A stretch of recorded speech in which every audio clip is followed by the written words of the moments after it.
여러분 안녕하세요. 네, 강의를 맡게 된 저는 설춘환 교수입니다.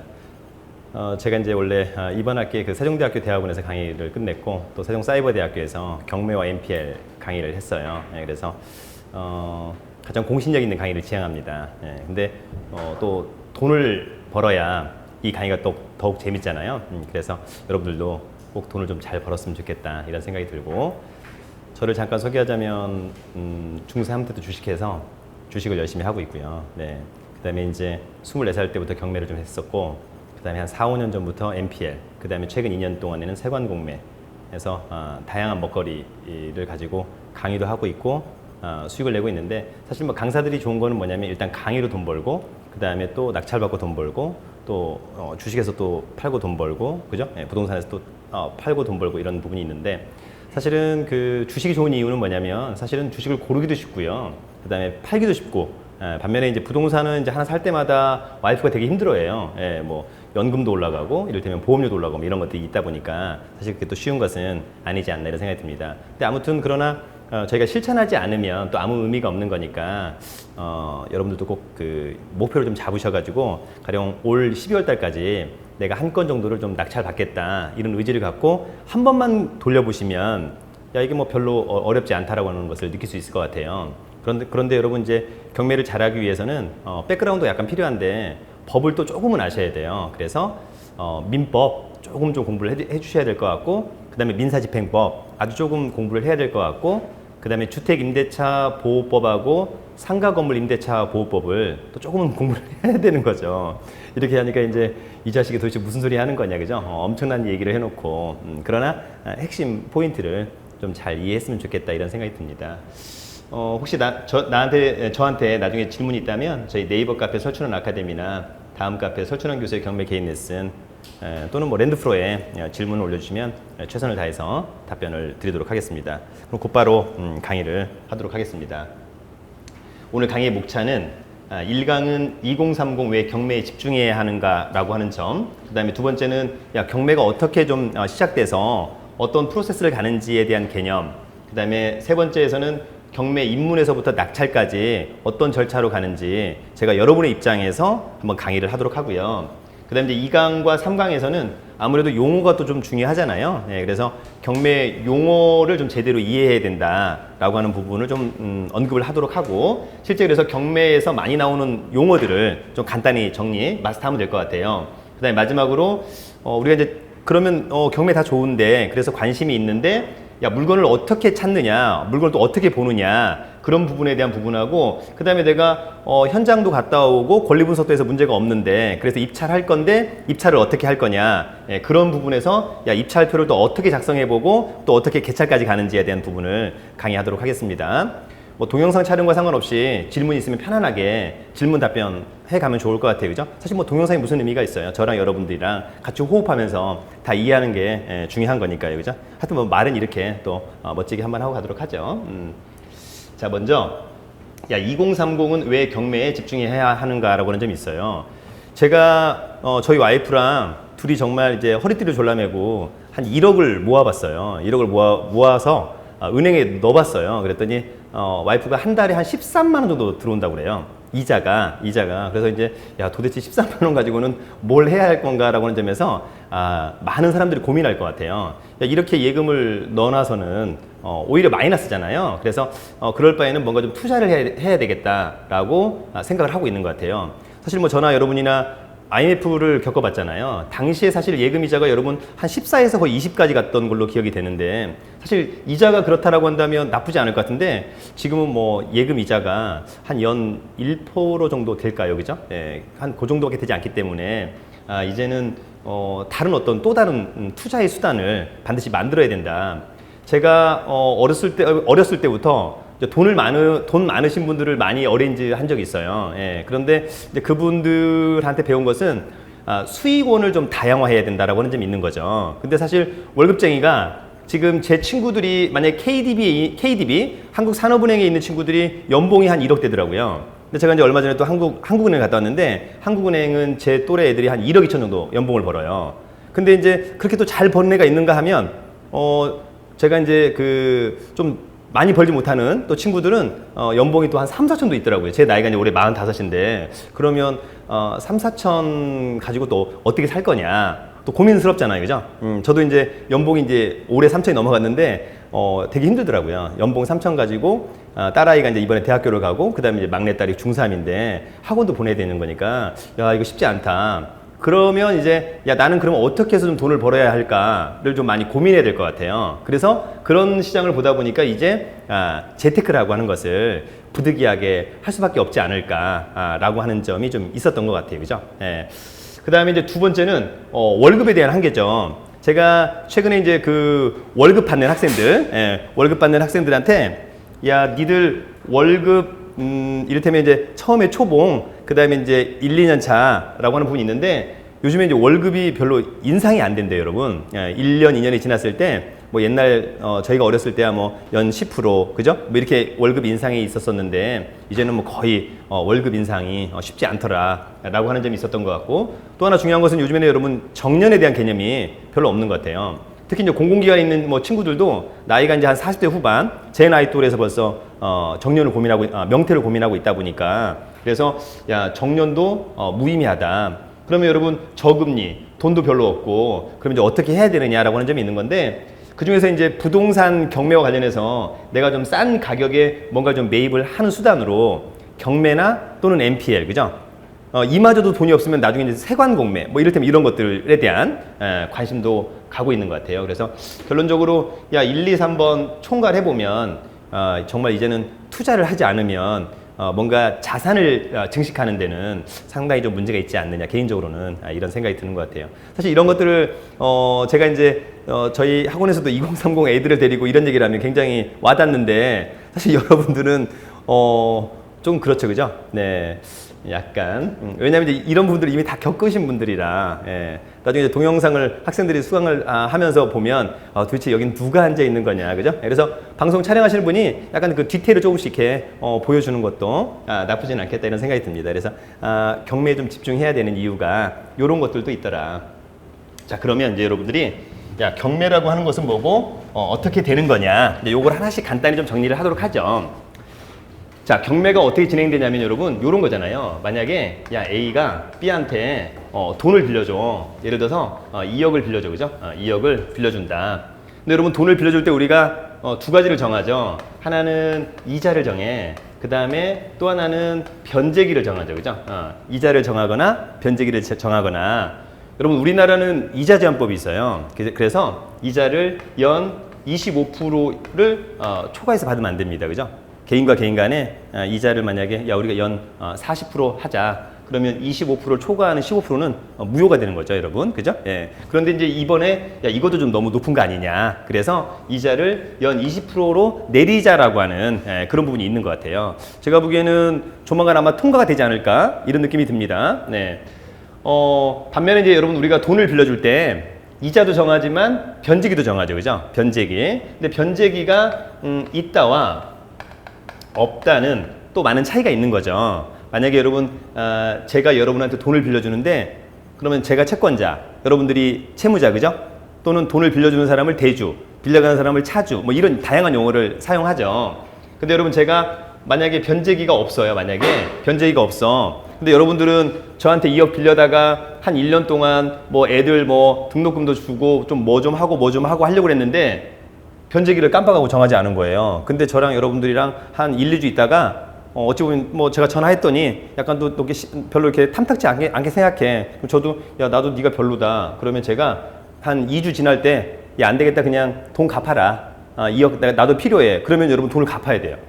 아시겠죠? 그러니까 변제기가 없다는 것은 사실은 채무자한테 약간 손해인 거죠. 약간 불안하다, 그죠? 그래서 가급적이면 채무자 입장에서는 변제기를 정하는 게 좋다. 채권자 입장에서는 뭐 정하나 정하지 않으나 큰 의미가 없어요. 채권자 입장에서는. 그러나 채무자 입장에서는 변제기를 정하는 것이 좋겠다라고 하는 점이 있고요. 그 다음에 여러분들 가끔 학생들이 이런 질문하죠. 야 이자는 이렇게 정할 수 있는데 그러면 이자에 대한 약정이 없는 경우 그냥 이자는 없게 하는 경우가 어떤 효력을 발생하느냐 또 이런 질문을 하시는 분이 있더라고요. 자 여러분 2억을 빌려줬는데 이자를 만약에 없기로 하자. 내가 너한테 이자 안 받을게라고 약정을 했다면 이자는 청구할 수 없는 거죠. 이자를 안 받기로 한 거잖아요. 그죠? 예. 그런 부분 하나 알아두시고. 근데 협의가 없었어. 이자를 얼마를 줘야 될지 협의가 없었다. 그죠? 예, 그러면 여러분 나중에 법상 우리 민법상 이자가 연 5%를 무조건 청구할 수 있어요. 아시겠죠? 그러니까 안 받기로 하자 아니면 합의가 없다. 그죠? 합의가 있다면 연 25%까지만. 그런 개념 이해할 수 있겠죠? 이해할 수 있나요? 예, 여러분 제가 지금 한국말로 이 얘기 하잖아요. 그죠? 꼭 이해를 해줬으면 좋겠다 이런 생각이 듭니다. 네. 자, 아무튼 그래서 이렇게 이제 A가 B한테 이렇게 돈을 빌려줬어요. 근데 나중에 B가 당연히 돈을 갚으면 문제가 전혀 없는 거잖아요. 근데 얘가 변제를 못해. 변제를 못해. 그러면 통상 이제 A가 뭐 하냐면 여러분 독촉하죠. 독촉해. 뭐 독촉을 하는 것은 뭐 의무가 아닙니다만 야 돈을 갚아라 돈을 갚아라. 근데 끝내 B가 돈을 못 갚는 거죠. 그러면 원래 A가 B를 상대로 여러분 소송하죠. 소송해. 예, 소송해. 근데 여러분 소송은 나중에 해보시면 아시겠습니다만 거의 시간이 1년 걸려요. 소장 내고 답변서 그다음에 준비서면 변론기 1, 1, 2, 3 변론 종결 판결 선고 거의 1년 걸리는 거잖아요. 그러면 중요한 건 일반인들의 가장 큰 오해는 뭐냐면 A가 B한테 만약에 소송했어. 그래서 극단적으로 이를테면 승소했어. 예. 그런데 B가 재산이 없어. 그럼 말짱 꽝이잖아요. 예. 그런데 일반인들은 소송에서 이기면 마치 돈을 다 받을 수 있을 것처럼 착각하죠. 전혀 그렇지 않습니다.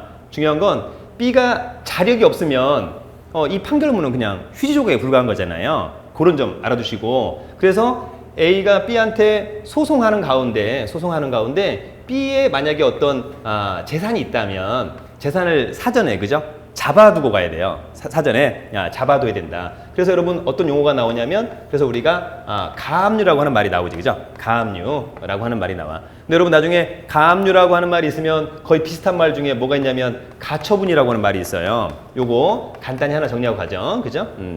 야, 가압류는 뭐고 가처분은 뭘까? 이렇게 이제 질문하세요. 그러면 여러분 가압류하고 가처분은 기본적으로 항상 소송이 전제가 돼야 돼요. 소송이 전제가 돼야 돼. 만약에 요 두 개만 해놓고 평생 간다. 아무 의미 없어요. 그죠? 아무 의미가 없다.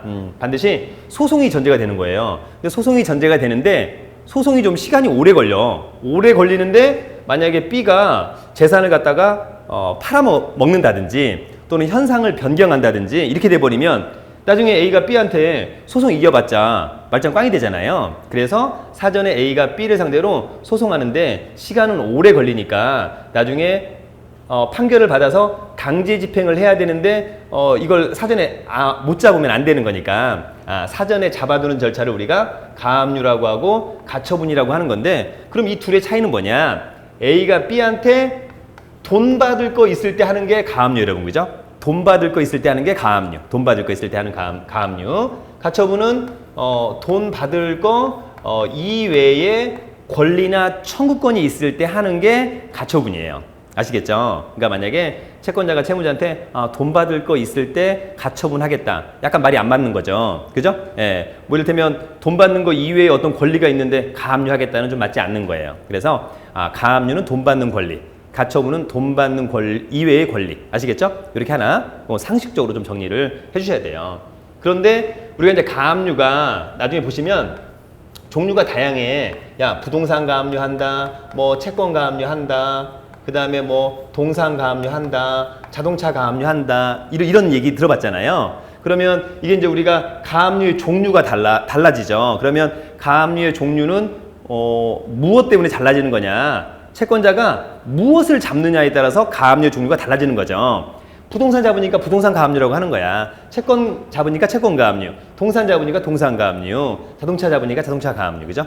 돈 받을 거 있을 때 이런 개념 알아두시면 좋을 것 같고 우리가 이제 그럼 돈 받을 거 이외의 권리 중에 가처분하는 거 대표적으로 뭐가 있냐면 우리가 여러분 나중에 처분금지 가처분이라고 하는 게 있어요. 처분금지 가처분. 또 하나는 뭐가 있냐면 점유이전 금지 가처분이 있어요. 점유이전 금지 가처분이 있어. 점유이전 금지 가처분이 있다. 나중에 우리가 이제 그 경매에서 권리 분석할 때 사실 처분금지 가처분이 굉장히 중요하죠. 사실은 이 처분금지 가처분이라고 하는 게 등기부에 가장 먼저 기입되어 있을 때 상당히 문제가 있거든요. 그런데 그런 물건이 사실 1000건 중에 한두 건 있을까 말까 한 거예요. 그러니까 많지는 않은 거죠. 거의 없다. 그러나 1000건 중에 한두 건이 만약에 등기부에 처분금지 가처분이 가장 먼저 기입되어 있다면 나중에 내가 이걸 갖다가 일반 매매로 사건, 경매로 사건 상당히 문제가 있다. 예, 물론 이제 권리분석에 들어가서 좀 더 디테일하게 뭐 선순위 처분금지 가처분 이런 말을 하겠습니다만 지금 당장으로는 우리가 어떤 물건을 사려고 하는데 처분금지 가처분이 먼저 등기돼 있다면 함부로 사서는 안 된다, 그죠? 누군가가 그렇게 경고하고 있는 거예요. 야, 내가 지금 이 부동산에 대해서 소유권을 뺏어 오려고 소송하고 있는데 니들 사지 말라고 내가 가처분 해놓은 거니까 조심해라 이렇게 경고하고 있는 거예요. 그런데 잘 모르는 사람은 그냥 사야 되겠다, 그죠? 그냥 사는 거죠. 안 되는 거죠? 그런 부분들. 예. 반면에 이제 우리가 경매에서 권리 분석을 할 때는 처분금지 가처분이 중요해요. 그런데 나중에 낙찰받고 명도해 올 때는 사실은 이제 또 점유이전 금지 가처분이라고 하는 게 상당히 중요하죠. 대표적으로 여러분 점유이전 금지 가처분 또 잘 모를 수 있으니까 대표적으로 이런 거잖아요. 여러분 이런 상가가 있어, 상가가 있어. 예, 근데 만약에 임대인 있다. 그 다음에 임차인 있어. 임대인하고 임차인 있다. 계약 기간이 끝났어. 어쨌거나 계약이 해지가 됐어. 그래서 임대인이 야 나가래. 그런데 얘가 안 나가요. 어떤 사정에 의해서 안 나가. 뭐 권리금을 더 줘라. 뭐 그죠? 이렇게 땡깡 필 수 있잖아요. 그러면 얘를 상대로 뭘 해야 되냐면 여러분 소송해야 되잖아요. 이런 소송 뭐라고 그래요? 무슨 소송이라고 하죠? 연세는 많으신데 아무도 모르는구나. 그죠? 예. 예? 뭐 양도소송. 이런 거 명도소송이라고 하죠? 명도소송. 여러분들 제가 보니까 돈은 많은데 법률적인 지식은 없는 거야. 그죠? 이렇게 정리합니다. 네, 그래서 이런 거를 명도소송이라고 그래요. 명도소송. 그죠? 수업이 왠지 답답할 것 같은 느낌 들어요. 네. 자, 아무튼 명도소송. 그런데 이제 법원이 이 말을 좀 통일하자. 그래서 야 명도보다는 앞으로는 좀 인도소송이라고 하면 안 되냐 이렇게 얘기하는 거예요, 여러분. 그래서 명도소송과 인도소송은 동일한 용어입니다, 그죠? 동일한 용어. 네. 그런데 여러분 소송은 1년 걸리는 거잖아요. 근데 나중에 얘를 상대로 소송해서 원래 판사가 임차인은 임대인한테 이 건물을 명도해줘라 이렇게 판결을 받아야 되는데 소송하는 가운데 얘가 소송에서 질 것 같으니까 지가 나가. 그리고 친구를 데려다가 이렇게 점유를 시켜버려요. 그럼 여러분 나중에 판결은 임차인은 임대인한테 건물을 명도하라라고 판결 나가지고 임대인이 판결문 가지고 룰루랄라 해가지고 집행관 데리고 가서 임차인 좀 강제 집행해주세요라고 했는데 임차인 없고 점유자가 있잖아요. 그럼 여러분 집행을 못해요. 그러면 임대인은 또다시 점유자를 상대로 또 소송해야 되는 거예요. 그럼 또 1년 걸리겠죠? 근데 얘가 질 것 같으니까 지가 또 빠져, 그죠? 그 다음에 A를 또 갖다 놓나? 그럼 얘는 평생 소송만 하다 죽는 거예요. 그렇잖아요. 예, 그래서 요런 것을 방지하자. 그래서 하는 게 점유이전 금지 가처분이라고 하는 거예요, 여러분. 그래서 임대인이 소송할 때 사전에 점유이전 금지 가처분을 하는 거야. 그래서 만약 이게 상가라면 임차인 설춘안이다 그러면 여기다 이제 와서 A4 용지로 고시서를 하나 붙여요. 여기는 설춘안만 점유하고 다른 놈한테 점유를 이전해서는 안 된다. 이렇게 딱 붙여요. 그리고 소송하는 가운데 아까처럼 다른 사람 데려다 놨잖아요. 그러면 판결받고 처음에는 점유자에 대해서 집행을 못하지만 이 점유자가 가처분 이후에 들어왔다라고 하는 것을 입증하면 곧바로 점유자를 끄집어낼 수 있어요, 여러분. 바로 이것이 점유이전 금지 가처분의 의미, 그죠? 그런 개념. 그냥 간단히 이해하면 돼요, 여러분. 너무 또 이렇게 완벽하게 이해할 필요는 없고요. 아까 우리가 이제 가압류할 때 가압류의 종류가 여러분 부동산 가압류, 채권 가압류, 동산 가압류, 자동차 가압류가 있는 건데 사실 우리가 이제 지금 경매를 배우고 있다 보니까 이제 부동산 가압류가 중요하죠, 일단 여러분. 그죠? 예, 부동산 가압류 중요하고 나중에 사실은 채무자 입장에서 가장 압박이 되는 가압류는 동산 가압류예요. 동산 가압류. 예, 동산 가압류. 이게 뭐냐면 제가 여러분한테 돈 받을 거 한 뭐 2천만 원 있다. 근데 제가 여러분 재산이 뭐가 있는지 잘 몰라요. 근데 여러분이 만약에 뭐 대치동에 음마아파트 살아. 그럼 제가 그 음마아파트 안에 여러분이 살고 있으니까 집기들이 있을 거라고 가정하는 거죠. 그래서 제가 나중에 2천만 원짜리 유치동산 가압류 결정받아가지고 집에 있는 집기들에 대해서 딱지 붙여요. 예, 그러면 여러분도 있고 배우자분도 있고 자녀분도 있는데 상당히 압박 당하겠죠. 예, 그래서 막 냉장고에 빨간 딱지, 그죠? 식탁에. 그래서 동산 가압류가 채무자 입장에서는 가장 압박을 당한다. 그러나 채권자 입장에서는 가장 실효성이 없다. 내가 2천만 원 받을 거 있는데 여러분 나중에 여러분들의 집에 있는 집기들 경매 해보잖아요. 200만 원도 안 나와요, 여러분. 200만 원도, 그죠? 그랬더니 예전에 어떤 분이 야 네가 우리 집에 와봤냐? 네 딸이가 감히 나를 이렇게 얘기해요. 근데 여러분 생각해 보세요. 우리가 침대 살 때 예를 들어서 200 주고 샀어. 냉장고 200, 그죠? 근데 그것이 벌써 한 4, 5년 지났다? 그럼 감정하잖아요. 그것이 20만 원밖에 안 하는 거예요. 그러니까 200만 원 나왔다는 얘기는 야 그래도 한 2, 3천만 원 주고 샀구나. 이런 개념 이해할 수 있겠죠? 그런 것도 하나 이해해 주면 좋을 것 같아요. 사실은 이제 우리가 가압류할 때 그냥 상식적으로 얘기를 좀 하다 보면 자동차 가압류가 또 가장 실효성이 없어요. 자동차 가압류가. 예. 저희 선배가 이제 얼마 전에 저한테 전화 왔어요. 야, 내가 모든 재산이 우리 와이프로 돼 있는데 에쿠스만 차가 하나가 자기 이름으로 돼 있다는 거예요. 근데 나한테 어떤 놈이 판결 받아가지고 곧 자동차 경매에 들어올 것 같대. 그래서 내가 형, 그러면 형 말고 형 그 가족, 누나나 형 중에 형이랑 차를 좀 비슷하게 타는 사람이 있냐 그랬더니 자기는 에쿠스를 타고 다니고 예를 들어서 동생은 K9을 타고 다닌대요. 그러면 급이 비슷하잖아요. 그죠? 근데 이 차는 1년 됐고 이 차는 3년 됐대요. 그러면 이제 제가 그 형한테 그러면 동생한테 얘기해라. 차를 바꿔 타자고. 그때 동생이 오케이를 하는 거죠. 그죠? 형 차는 새 차고 자기 차는 3년 됐으니까. 근데 이 사람은 대치동 살아. 근데 이 사람은 왕십리 살아요. 근데 여러분 차를 바꿔 타. 차를 바꿔 타. 그죠? 예. 그럼 여러분 나중에 채권자가 판결 받아가지고 자동차 경매 시청하잖아요. 그럼 중요한 거는 이제 자동차를 잡아와야 돼요. 근데 잡아오는데 자기만 가서도 안 되고 나중에 집행관을 데리고 잡아와야 되는데 제가 만약에 이 사람한테 판결 받았어요. 그럼 이 사람 집이 대치동의 음마아파트니까 예를 들어서 그럼 제가 계속해서 음마아파트 보겠죠. 근데 이 차가 없는 거야. 여기는 매일 K9만 오는 거잖아요. 이 사람이 왜 차가 없을까? 그죠? 예. 그런데 중요한 건 자동차 경매는 경매 개시 결정이 되고 나서 2달 안에 반드시 차를 잡아와야 되는데 1달 반이 지났을 때 동생이 놀러 왔나 봐 여기에. 근데 에쿠스 타고 온 거예요. 일요일 날. 에쿠스가 왔다. 그죠? 근데 여러분 제가 못 잡는 거죠? 이건 자력구제를 하면 안 되고 이때 집행관을 불러야 돼요. 근데 여러분 일요일 날 집행관이 전화 받아요 안 받아요? 전화 안 받죠. 평일날 오라고 해도 안 와요 여러분. 그러니까 이게 자동차는 가압류까지는 좋은데 강제 집행을 하기가 쉽지 않다. 왜? 잡아오기가 어려우니까. 그러니까 여러분들도 혹시 나중에 야 내 자동차 경매 당할 것 같다 그러면 차를 바꿔 타면 돼요. 아시겠죠? 그런 것들. 예, 꿀팁이지 꿀팁. 그죠? 꿀팁. 예, 근데 그럴 일이 없겠죠 여러분. 예, 여러분 관상 보니까 전혀 그럴 분들은 없으니까. 자 아무튼 A가 B한테 돈 받아가지고 지금 이런 절차로 쭉 온 거예요 여러분. 쭉 왔다. 그러는 가운데 소송에서 이겼어요. 그죠? 소송에서 이겼다. 그럼 이제 그 다음에 어떻게 할 거냐라고 하는 점에 대해서 이제 여러분들이 조금 이제 이해를 하시면 될 것 같아요. 자, 그래서 판결은 이를테면 여기 이제 피고죠 여러분. 이게 나중에 이제 원고. 그래서 피고는 원고한테 2억 원을 줘라. 이제 이런 판결을 받은 거예요. 그랬는데 가령 A는 집이 이를테면 서초구. 근데 B는 용산구.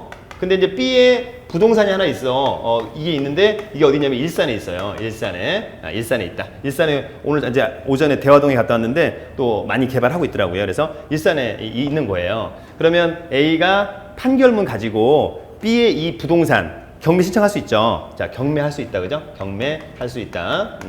자, 일단 경매는 어디에다가 해야 되느냐. 이런 거 일단 중요한데 여러분 경매를 당하는 부동산 소재지 관할 법원에다가만 할 수 있다.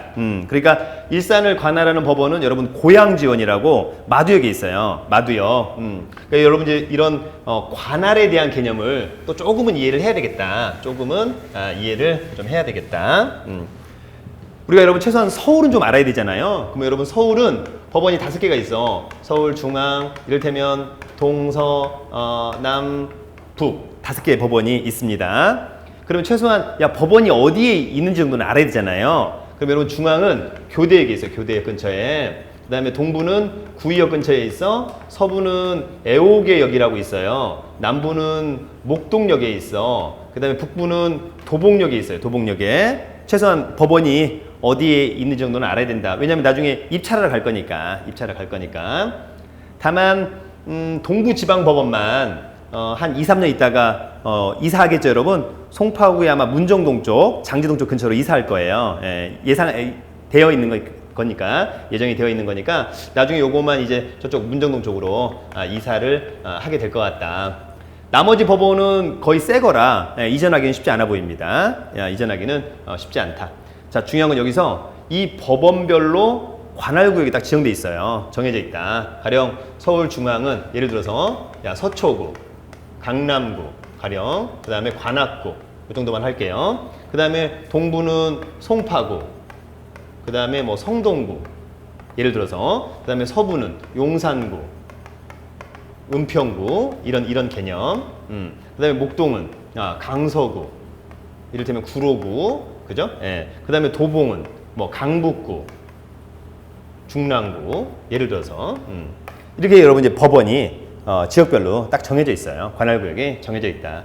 그러면 법원별 관할구역은 여러분들이 어떤 사이트를 좀 봐줘야 되냐면 법제처라고 하는 사이트가 있어요. 법제처라고 하는 사이트가 있다. 그래서 법제처라고 하는 사이트에 들어가셔가지고 각급 법원의 관할구역 딱 치시면 쫙 나와 있어요, 여러분. 그래서 중앙은 뭐 동부는 뭐 대전지방법원은 뭐 전주지방법원 이런 식으로 다 나와 있으니까 여러분들이 이런 사이트를 좀 많이 봐줘야 돼요. 근데 여러분처럼 좀 연세 드신 분들이 이런 사이트를 좀 자주 안 들어가시더라고요. 힘들잖아요, 그죠? 힘들어요. 그래서 그러나 좀 많이 봐줘야 된다, 라고 하는 점. 자, 그래서 중요한 건 경매 신청은 원고 주소지도 아니고 피고 주소지도 아니고 부동산 경매를 당하는 부동산 관할 법원에다가 경매를 신청한다. 요거 일단 하나 정하고 갑니다, 여러분. 자, 그래서 경매를 신청하는 거죠. 경매를 신청을 했다. 그러면 이제 여러분 우리가 지금 중요한 것은 판결문 가지고 경매한 거예요. 판결문 가지고 경매를 집어넣었다, 그죠? 그럼 여러분 나중에 우리가 아까 돈 받을 권리 있을 때 법원에서 받는 서류 중에 얘랑 비슷한 것들이 많이 있어요. 가령 뭐 지급 명령이라고 하는 것도 있고 뭐 이행 공고 결정문도 있고 뭐 조정 조서도 있고 등등 전부 다 법원에서 받은 거죠. 요런 걸 우리가 토탈에서 뭐라고 하냐면 집행 권원이라고 그래. 집행 권원이라고 하죠. 옛날에는 채무명이라고 했는데 지금은 요 멘트를 우리가 집행 권원이라고 한다라고 하는 점 알아두시고요. 자, 그래서 야, 돈 빌려주고 소송하니까 1년 걸려서 경매를 한 거죠. 거기까지 이해할 수 있겠죠? 거기까지 이해할 수 있어. 근데 이제 처음에 A가 B한테 돈 빌려줄 때부터 나중에 네가 돈 안 갚으면 나는 이딴 거를 해야 되는데 사전에 좀 피곤하다 이런 느낌 들잖아요. 그래서 나중에 이런 부분을 생략할 수 있는 서류를 처음부터 받았으면 좋겠다라고 할 수 있어요. 그래서 여러분 받을 수 있죠. 그 서류가 뭐죠? 판결문 같은 거 말고 뭘 받을 수 있어요, 여러분? 나중에 판결문처럼 써먹을 수 있는 게 뭐가 있어요, 여러분? 뭐라고요? 차용증. 네. 그런 얘기 하지 마세요. 상당히 수준 떨어져 보입니다, 우리. 네, 안 됩니다. 또 다른 거. 뭐가 있죠? 정말 뚜껑을 열어봤더니 뭐 있죠? 우리 선배님 뭐가 있을 것 같아요? 이런 거 많이 안 해보셨구나. 네, 우리 선배님 혹시 네? 우리 뒤에 선배님은 전혀.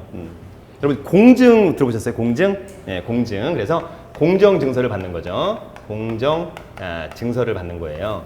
근데 여러분 공정증서는 아무런 공정증서를 받으면 안 되고 두 가지 중에 하나를 받아야 돼요. 첫 번째는 약소거음 공정증서. 두 번째는 금전 소비대차 계약에 의한 공정증서. 이 둘 중에 하나를 받아야만 나중에 판결문처럼 활용할 수 있어요. 그냥 다른 인증서나 이런 걸 받으면 아무 효력이 없습니다. 그러니까 나중에 야 나는 이런 거를 생략하고 싶어. 그럴 때 받는 게 공정증서. 근데 일반인들은 야 공증을 무슨 법무사한테 받는다 이런 표현 써요. 전혀 맞지 않는 거죠. 공증은 변호사 중에 공증인으로 등록된 변호사만 하는 거예요, 여러분. 법무사는 공증을 못 합니다. 아시겠죠? 그거 하나 알아두시고. 그러나 이제 공증은 그냥 아무 변호 사무실에 가면 안 되고 공증인으로 등록된 사람만 할 수 있다라고 하는 점이에요.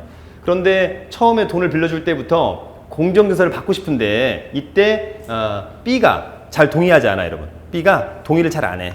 동의를 잘 안 한다. 첫 번째는 돈이 들어가요. 돈이 들어가. 여러분 우리가 차용증 쓰잖아요. 아까 우리 선배님 말씀하셨는데 차용증은 돈이 하나도 안 들어가죠. 그냥 A4 용지만 있으면 되는 거잖아. 그런데 공정증서는 돈이 들어간다. 만약에 우리가 한 2억짜리 한다 그러면 한 뭐 계략적으로 한 3, 40만 원 들어갈 것 같아요. 3, 40만 원. 큰 돈은 아닌데 어쨌거나 돈이 들어가.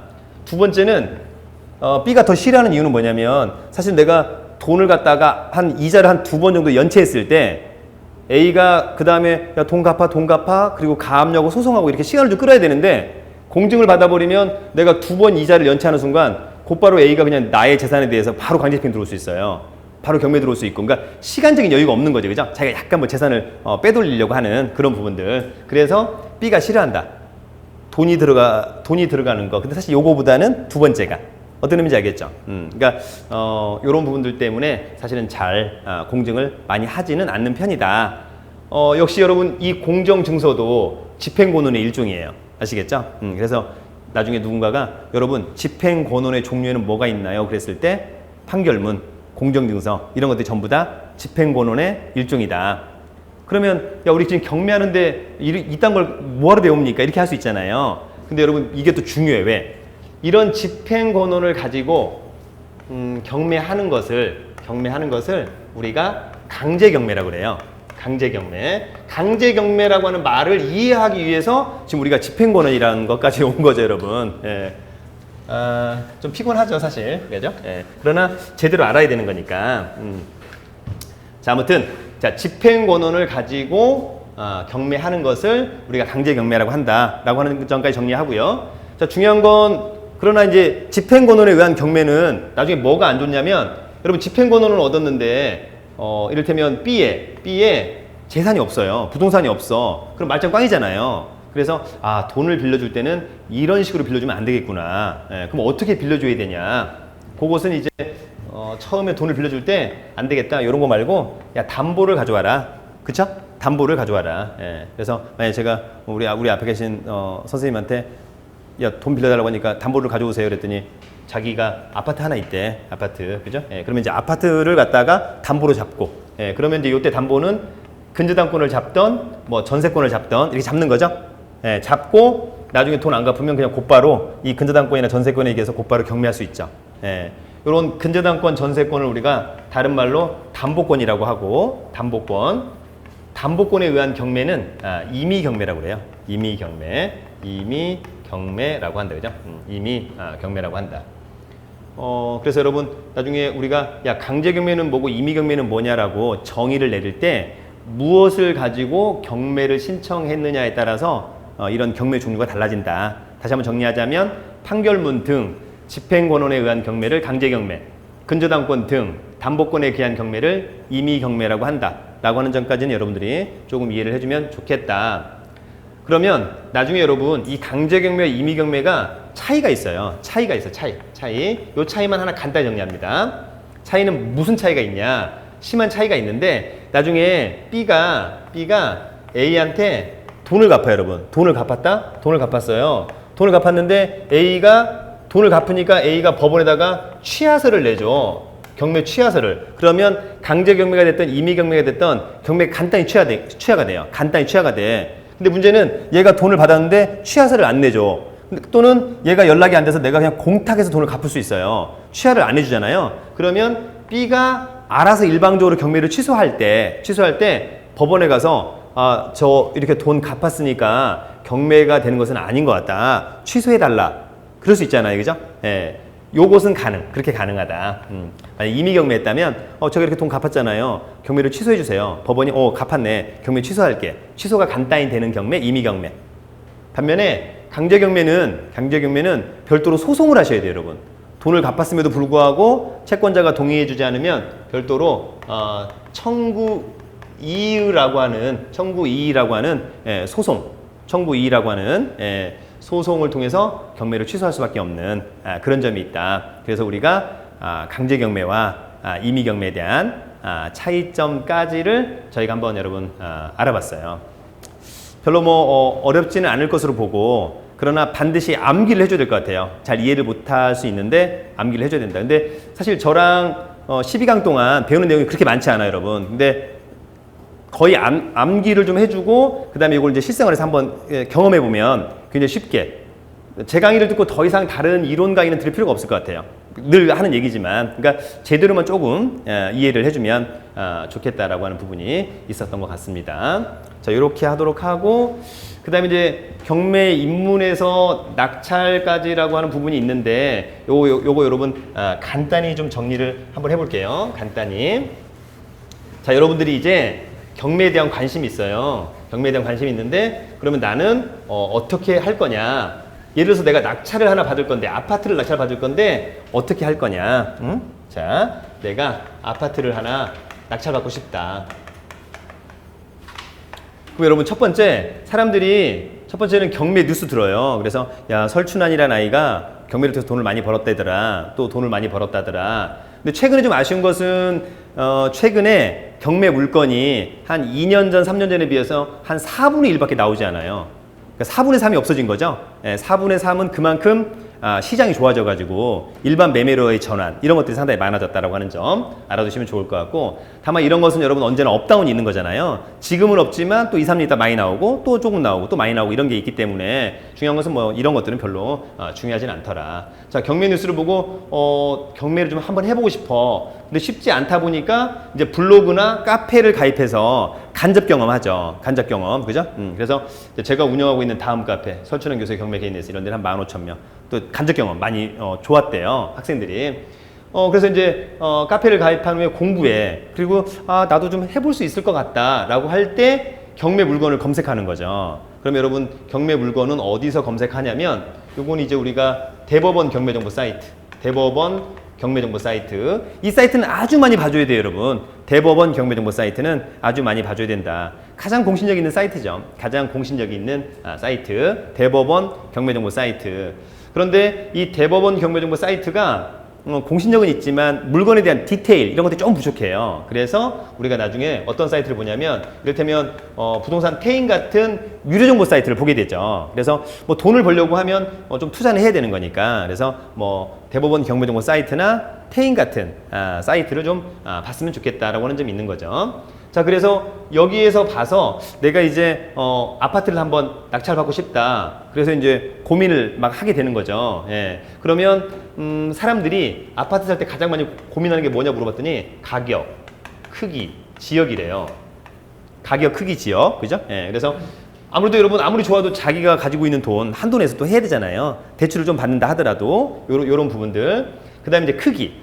과거에는 대형 평수가 좋았지만 지금은 18평형에서 33평형이 가장 인기가 맞는 것 같아요. 그죠? 그래서 뭐 부인할 수 없는 그런 부분이 있더라. 그 다음에 이제 지역이 많은 것을 고민해주고 있는 거죠. 그래서 뭐 교통, 교육, 뭐 여러 가지 것들, 지역, 요런 거 이제 고민하는 거예요. 그래서 요런 세 가지를 이제 고민하면서 이제는 물건을 검색을 하는 거죠. 그래서 가령 저라면 야, 나는 강서구에 사는데 나는 강서구를 떠나고 싶지 않다. 그래서 강서구에서 가장 주거단지로서 좋은 데가 우장산역이라고 하는 데가 있어요. 예를 들어서 우장산. 그래서 나는 거기에 강서 힐스테이트, 아이파크, 푸르지오, 그죠? 예, 이를테면 요 세 개가 물건이 나왔어. 33평. 나는 33평 살 거니까. 그래서 이렇게 물건을 여러분 봐요.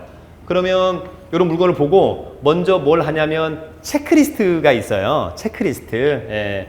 체크리스트는 뭐 온라인에 많이 있으니까 체크리스트를 갖다가 이제 온라인으로 이를테면 이제 한 70% 정도를 짜기를 하고 있어요, 여러분. 그러니까 교통, 교육 이런 것들을 직접 가서 확인하는 게 아니라 온라인으로 먼저 확인하죠. 네. 그 다음에 이제 현장에 가서 한 30% 정도를 오프라인에서 최종 확인하는 거예요. 시세, 향, 그 다음에 주차장, 현재 컨디션, 보존 상태 등등, 그죠? 그런 것들을 현장에 가서 체크를 하고, 가장 중요한 것은 항상 유해 시설을 물어보는 거죠, 여러분. 항상 초보자들은 가면 이 지역의 개발 호재는 뭔가요, 그죠? 여러분 이런 것들은 중개업자가 굳이 물어보지 않아도 다 얘기해 주죠. 좋은 거니까. 근데 그런 것보다는 좀 나쁜 점을 얘기해 달라. 저희가 얼마 전에 영종도하고 송도 투어를 다녔는데 학생들이 계속해서 좋은 것만 물어보는 거죠. 그랬더니 뭐, 야, 영종도에 뭐 카지노가 들어오고, 이번에 이제 LH공사에서 택지, 추첨했는데 9,000대1 나왔잖아요. 그 다음에 이제 지금 무의도에 삼성이 골프장을 짓는데요. 막 여러 가지 얘기하죠. 제가 그래서 혹시, 영종도에서 안 좋은 점은 뭘까요? 그랬더니 이제 그런 것들이 뭐냐면 이제, 소금기, 그죠? 습도가 너무 많다. 이럴 때면 이런 것들에 대한 부분 얘기해 주는 거잖아요. 사실 나중에 강서구도 가보면 좀 안 좋은 게 뭐냐면 저쪽 그 수명산파크 이런 데는 변전소가 큰 게 있어요. 사실 이런 것도 좀 좋진 않죠. 좋진 않은 그런 부분들. 항상 유해 시설을 좀 먼저 물어봤으면 좋겠다라고 하는 점이 있었던 것 같아요. 그래서 이제 경매 물건 검색해서 온라인에서 짜깁기 한번 하고 그 다음에 오프라인에서 나머지를 좀 정리하는 일단. 그죠? 혹시 여러분 여기까지 질문? 자, 그래서 여러분 일단 여기까지만 하고 5분만 쉬었다 하도록 하겠습니다. 그죠? 5분만 쉬었다가. 네.